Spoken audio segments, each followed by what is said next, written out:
Ben oui, merci Monsieur le député déjà de nous accueillir aujourd'hui au niveau de la CGT du ministère du Travail. Euh, on vous dit merci parce que cette question-là du travail saisonnier, la plupart du temps, on l'aborde sous l'angle des difficultés de recrutement du patronat en matière de travailleurs saisonniers et beaucoup moins malheureusement sous l'angle des conditions de travail des travailleuses et des travailleurs saisonniers, alors que c'est certainement un des leviers pour à la fois améliorer réellement les conditions de travail de ces travailleurs et en plus permettre des recrutements en quantité, en nombre suffisant pour les activités saisonnières pour lesquelles ils ont vocation à être recrutés. Ce sont les précaires parmi les précaires et ça c'est un élément extrêmement fort et ça se retrouve, je vous donnerai différents exemples, mais tout au long de la relation de travail. Avant même le début du contrat de travail, l'accès par exemple des travailleurs saisonniers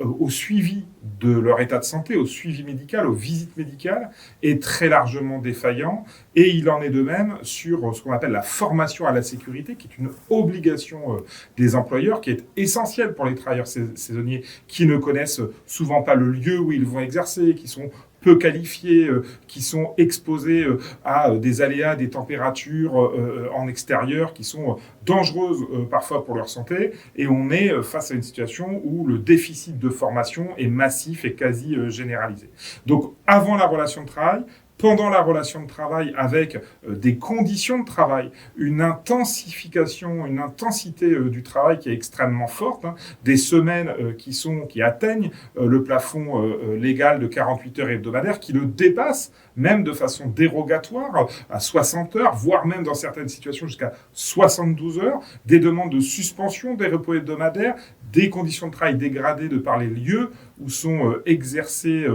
les travaux des salariés saisonniers, et donc des accidents du travail qui sont plus importants qu'en population générale, notamment les jeunes de moins de 25 ans, 2,5 fois plus d'accidents du travail que les salariés en situation générale. Et dans cette relation de travail, un autre élément qui est caractéristique du travail saisonnier, ce sont des conditions d'hébergement qui sont souvent non conformes au droit, voire indignes, avec des situations de traite d'êtres humains qui chaque année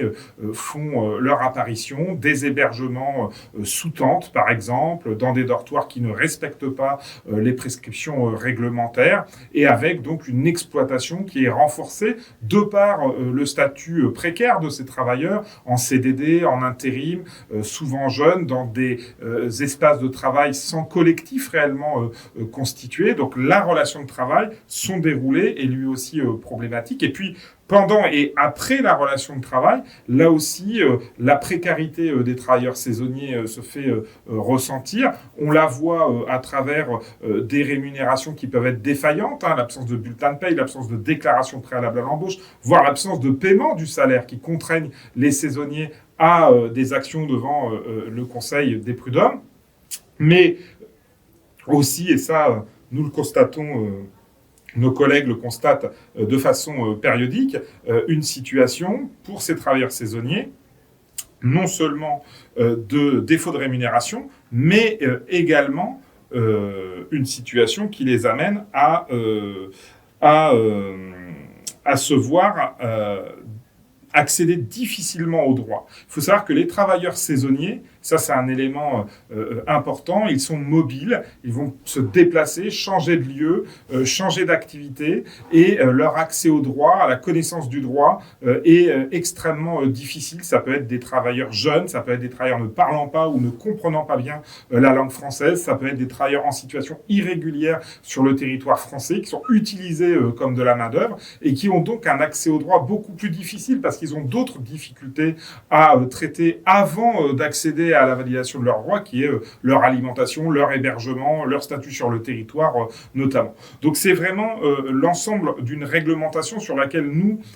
syndicat CGT du ministère du Travail, on essaye d'appuyer, c'est-à-dire que l'ensemble du droit tel qu'il est construit aujourd'hui devrait être un droit qui protège les saisonniers par des dispositions d'ordre public social, parce qu'en la matière, peut-être plus encore qu'ailleurs, c'est le droit qui va protéger ces travailleurs qui sont les plus précaires parmi les précaires. Et malheureusement, ce que nous constatons, c'est que le droit du travail pour les saisonniers est un droit dérogatoire, un droit de la dérogation permanente, un droit moins-disant qui va diminuer le niveau des protections collectives offertes aux saisonniers pour faciliter le recours à la main-d'œuvre, à son hébergement, à son recrutement. La question de l'organisation du travail par les employeurs, elle est déterminante. Elle est d'ailleurs un des éléments qui peut donner envie d'avoir des travailleurs saisonniers. Parce que se plaindre de la difficulté de recrutement de la main-d'œuvre est une chose, mais se poser les bonnes questions sur pourquoi je n'arrive pas à recruter de la main-d'œuvre en est une autre. Et c'est vrai que, par exemple, les conditions d'hébergement des travailleurs saisonniers pourraient être pensées d'une façon totalement différente.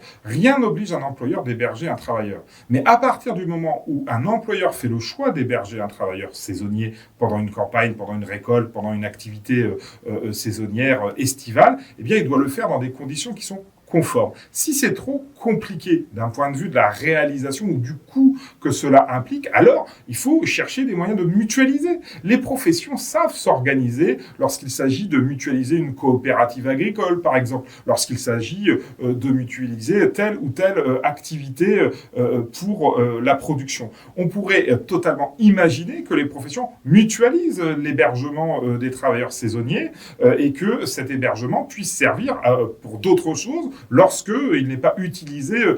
par les travailleurs saisonniers, par exemple pour les collectivités qui pourraient utiliser ces hébergements à d'autres fins. La difficulté, et on peut reprendre la même chose, et les mêmes sujets d'organisation du travail pour améliorer les conditions de travail. Sur des sujets complexes ou coûteux, il appartient aux professions de mutualiser et de s'organiser. Les caisses d'intempéries du BTP, par exemple,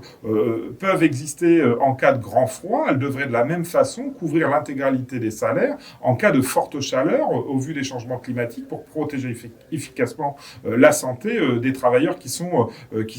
occupés à ces travaux. Donc c'est vraiment à côté de la seule responsabilité de l'employeur et de la seule responsabilité de l'État, la possibilité d'une autre voie qui est celle de la mutualisation des moyens du capital pour lui permettre d'arriver à trouver une main-d'œuvre, mais surtout de l'occuper dans des conditions qui sont conformes à la dignité humaine. Ce qui est impossible, c'est de voir se développer des conditions d'hébergement sous tente, dans des granges, avec une réalité du travail qui d'abord rend la récupération des corps totalement impossible après des périodes de travail saisonniers qui sont d'une intensité souvent extrême du fait de la nature même des travaux qui sont exercés, et d'autre part, qui se font en dehors des règles minimales d'hygiène, de santé, de respect de la dignité humaine. Et donc, c'est ça qu'il faut radicalement changer. Il y a besoin d'un électrochoc, monsieur le député. Très clairement, il y a besoin d'un électrochoc dans le pays parce que les saisonniers aujourd'hui, ce sont les invisibles de nos étés, ce sont les invisibles de nos côtes, ce sont les invisibles de nos vignobles. Et ça doit cesser réellement. La situation de l'inspection du travail dans ce pays, je peux vous la résumer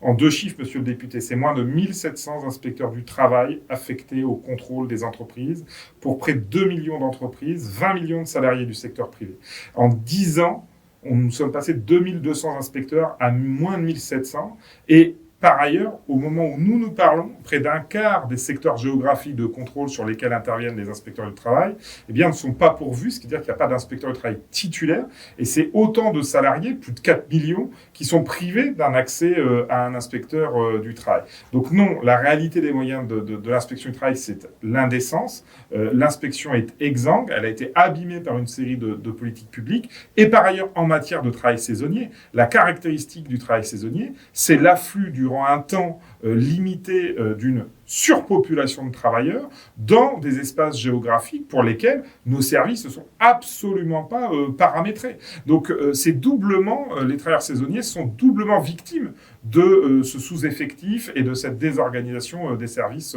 de l'inspection du travail et du manque d'inspecteurs et d'inspectrices du travail sur le terrain.